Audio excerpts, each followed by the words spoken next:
Ayah. Waalaikumsalam. Hafiz nak ke mana? Siap bersongkok dan baju Melayu lagi ni?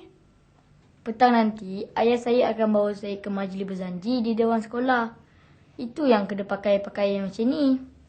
Oh, macam tu. Arjun dan Arin mana? Selalunya mereka bersama dengan awak. Saya ingatkan mereka dah sampai dah.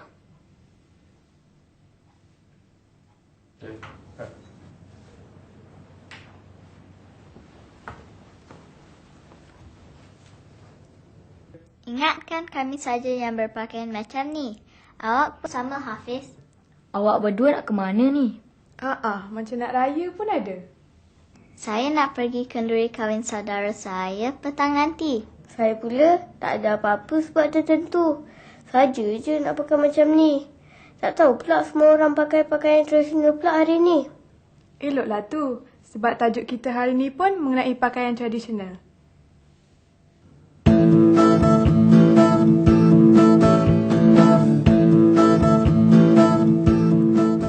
Pakaian merupakan salah satu keperluan asas manusia, iaitu berfungsi sebagai melindungi tubuh dari kepanasan, kesejukan serta ancaman-ancaman lain. Fungsi pakaian semakin berkembang dan berubah mengikut peredaran zaman. Kini, ia lebih penting sebagai bahan fashion, iaitu sesuatu yang lebih menitik beratkan dari kreatif penciptanya. Setiap kaum etnik di Malaysia mempunyai pakaian tradisional masing-masing. Pakaian tradisional ini selalunya dipakai di majlis-majlis rasmi atau di majlis kerajaan dan hari kebesaran seperti Hari Raya Aidilfitri, Hari Deepavali, Tahun Baru Cina ataupun Hari Gawai bagi masyarakat Sarawak. Kaum Melayu. Pakaian tradisional lelaki Melayu. Baju Melayu merupakan pakaian lelaki Melayu dan ia terdiri dari dua jenis, iaitu baju kurung teluk belanga atau baju cekap musang. Baju ini biasanya dipakai semasa menghadiri majlis-majlis perkahwinan, kenduri kendara dan juga bagi menunaikan sembahyang Jumaat. Selain itu, ia juga amat sesuai dipakai pada hari raya dan juga majlis-majlis rasmi. Pemakai baju Melayu kelihatan lebih berseri apabila ia mengenakan samping dan songket. Pada acara-acara biasa seperti kenduri kendara dan sembahyang Jumaat, ia dipakai bersama kain pelikat atau kain tenun sutera. Baju kurung cekap musang adalah sama dengan baju kurung teluk belanga, kecuali pada bahagian lehernya. Leher baju kurung cekap musang ada collar. Collar tersebut hanya selebar satu jari dan kedudukannya menegak. Pada bahagian hadapan collar ada bukaan panjang yang berkancing. Butang emas atau emas berbatu permata digunakan sebagai pengancingnya. Baju Melayu selalunya dipakai dengan seluar dan bersamping. Lebih segat lagi apabila bertanjak atau bersongkok. Pakaian tradisional perempuan Melayu. Baju kebaya dipakai oleh wanita Melayu. Ada dua teori tentang asal baju kebaya. Satu mengatakan perkataan kebaya itu berasal daripada perkataan Arab habaya yang bermaksud pakaian labuh yang berbelah di hadapan. Satu lagi mengatakan pakaian seumpama ini dibawa oleh Portugis ke Melaka. Maka sebab itulah kebaya telah lama dipakai di Melaka. Bukan saja oleh wanita Melayu tetapi juga oleh wanita Cina peranakan dengan sedikit perbezaan dalam potongan dan gaya pemakaiannya. Baju kebaya yang asal direka labuh hingga ke paras lutut ataupun lebih. Tangannya panjang dan lebar. Bahagian badannya mengikut potongan badan dan melebar ke bawah bermula dari bahagian pinggul. Bahagian hadapannya pula berbelah dan berkola sampai ke kaki baju. Bahagian yang berbelah ini disemat dengan 3 kerongsang berasingan atau yang berangkai dengan rantai halus. Baju kebaya sesuai untuk pakaian harian dan juga pakaian pengantin. Bagi pakaian harian, baju kebaya sesuai diperbuat daripada kain kapas dan baldu atau sutera dan dipadankan dengan kain sarung. Bagi pengantin pula, baju kebayanya diperbuat daripada songket dan sepasang dengan kain sarungnya. Kaum Cina. pakaian tradisional kaum perempuan Cina. Cheongsam. Pakaian ini dipakai oleh wanita berketurunan Cina. Biasanya dipakai pada upacara-upacara tertentu seperti majlis perkahwinan dan semasa Tahun Baru Cina.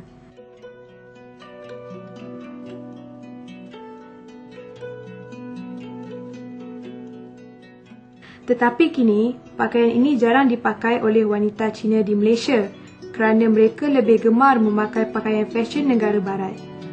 Cheongsam dikatakan berasal dari baju tradisional lelaki Cina yang labuh sampai ke kaki. Perkataan Cheongsam dalam dialek Cantonese bermaksud baju labuh. Cheongsam dipercayai mula diperkenalkan semenjak revolusi di negara Cina pada tahun 1911. Samfu. Samfu membawa maksud baju dan seluar dalam dialek Cantonese. Ia merupakan pakaian harian wanita keturunan Cina selain dari Cheongsam. Ia digemari oleh wanita-wanita separuh umur dan yang bekerja di ladang, lombong atau di rumah. Samfu diperbuat daripada kain nipis yang tidak bercorak atau berbunga halus. Samfu turut dipakai oleh lelaki berketurunan Cina, tetapi mempunyai sedikit perbezaan dengan samfu yang dipakai oleh wanita Cina. Pakaian ini terdiri daripada baju yang longgar dan terbelah di depan dan berkolor tinggi serta dipakai bersama seluar longgar seperti seluar baju Melayu. Pakaian ini biasanya diperbuat daripada kain lembut seperti kain sutera. Kaum India. Pakaian tradisional kaum lelaki India. Dhoti. Dhoti merupakan pakaian untuk kaum lelaki. Pakaian ini diperbuat daripada kain yang berwarna putih.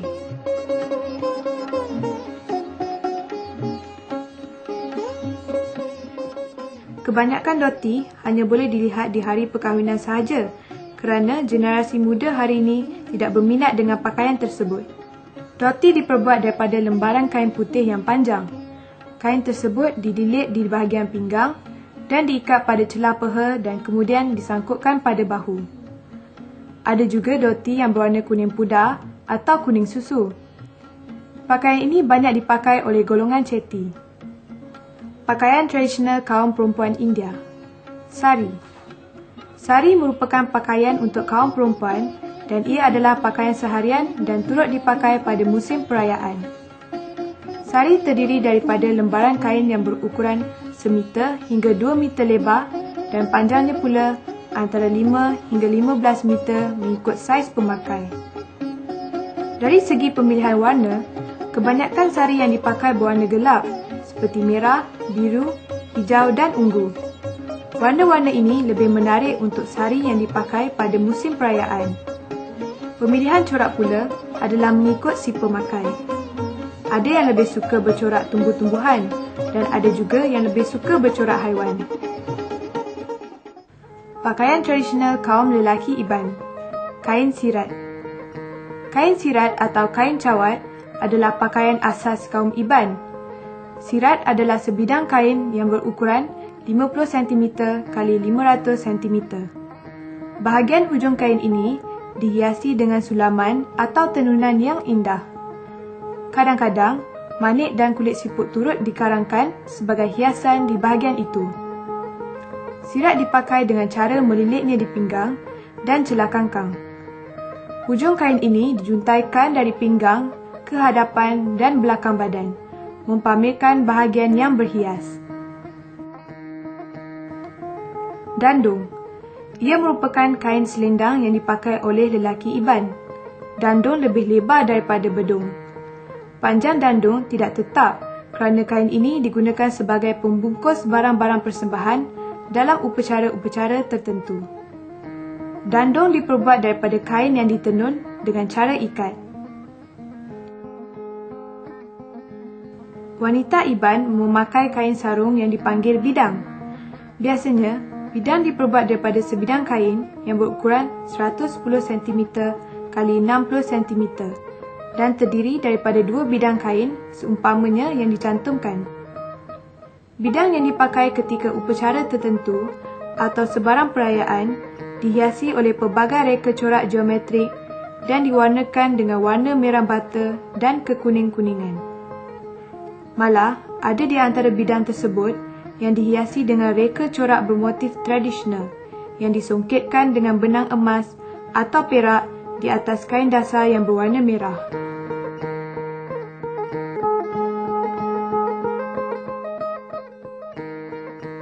Kalambi. Baju kaum Iban yang dipanggil kalambi pula adalah dua jenis, iaitu kalambi berlengan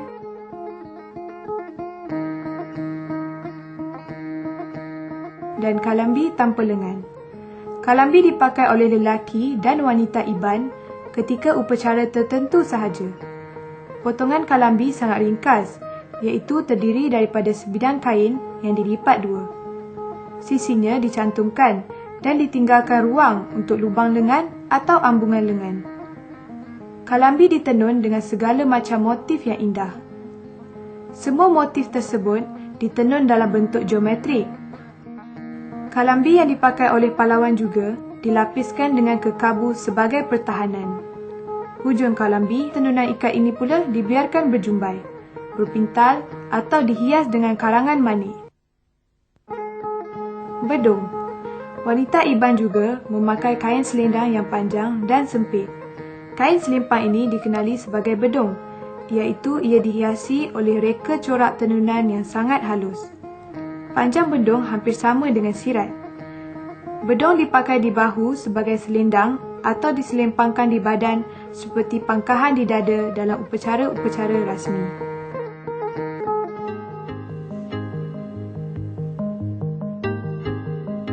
Kenapa kakak pandang kami macam tu? Kakak suka tengok pakaian kamu semua. Inilah yang dinamakan pakaian tradisional.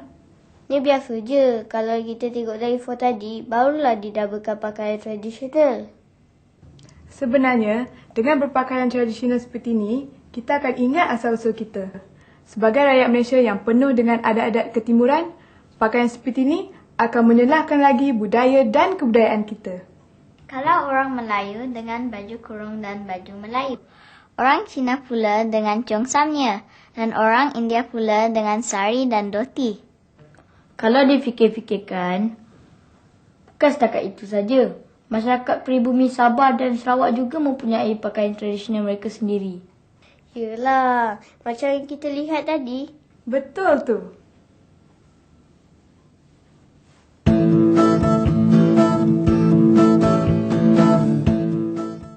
Baiklah adik-adik, bersama kita sekali lagi hari ini ialah Puan Asia binti Bujang, seorang editor kanan di sebuah syarikat yang mengemaskinikan laman web mengenai produk-produk pelancongan di Malaysia untuk kegunaan pelancong asing dan tempatan.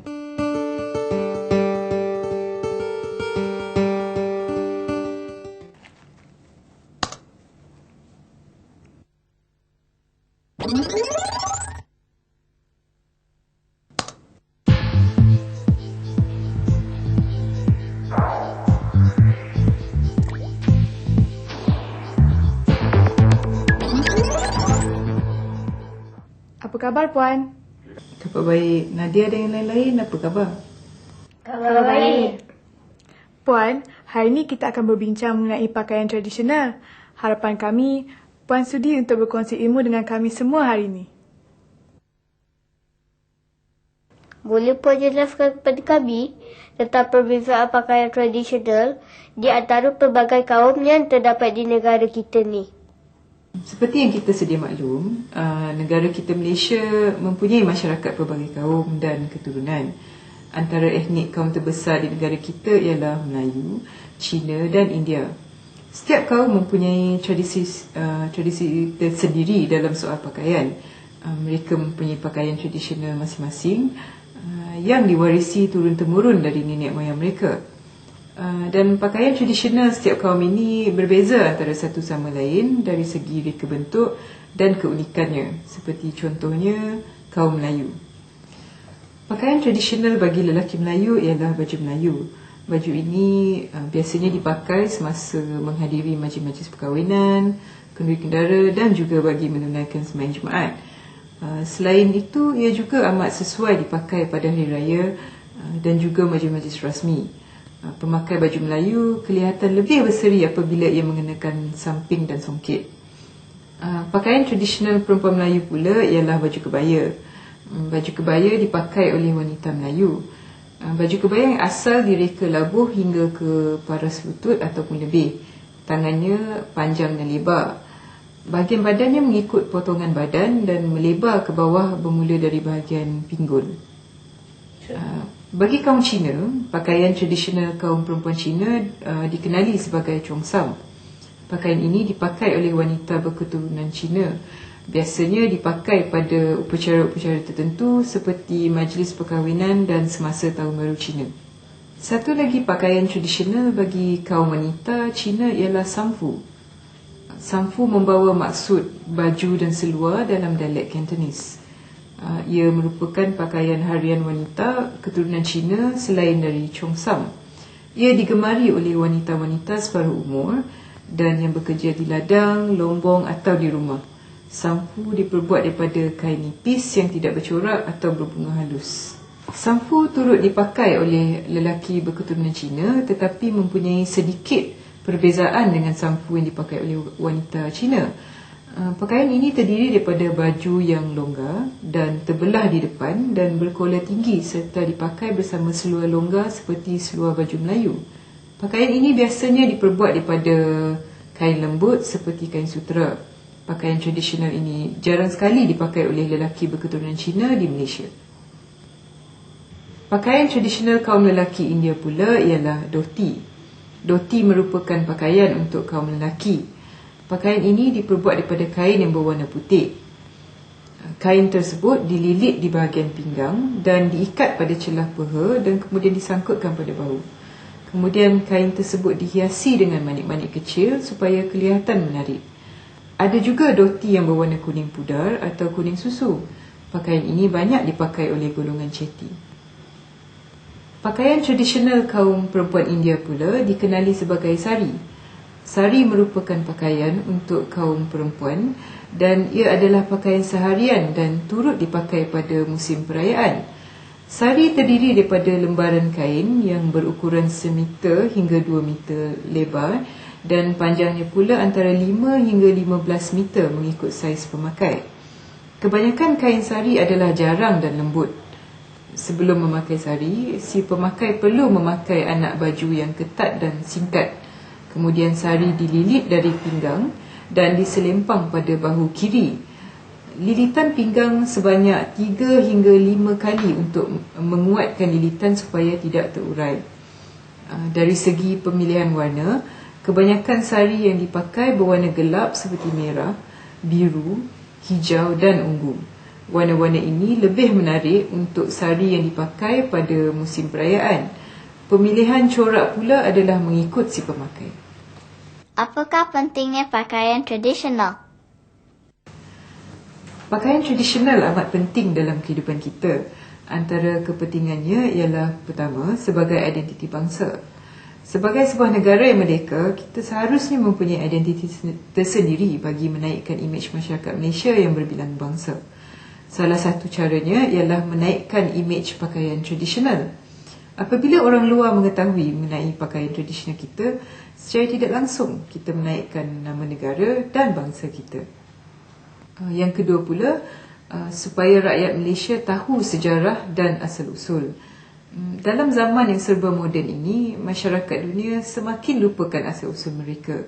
Sejarah tentang kesusahan nenek moyang kita mencapai kemerdekaan semakin lama semakin dilupakan. Cara berpakaian semakin berbeza dengan zaman dahulu. Sekarang anak-anak muda lebih selesa berpakaian seluar jeans dan t-shirt berbanding baju kurung atau kebaya, ataupun samfu mahupun sari.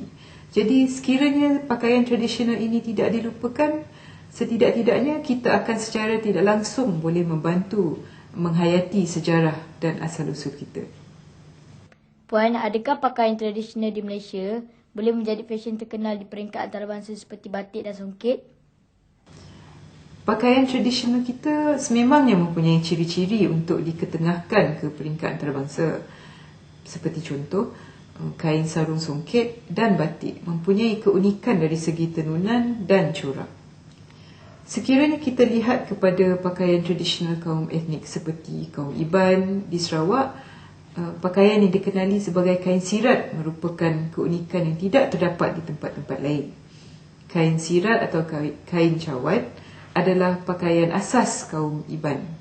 Dengan mempromosikan pakaian seperti ini di peringkat antarabangsa, kita secara langsung akan mempromosikan negara kita Malaysia dan juga masyarakat yang di dalamnya. Sama-sama. Diharapkan adik-adik semua mendapat manfaat daripada penerangan saya tadi.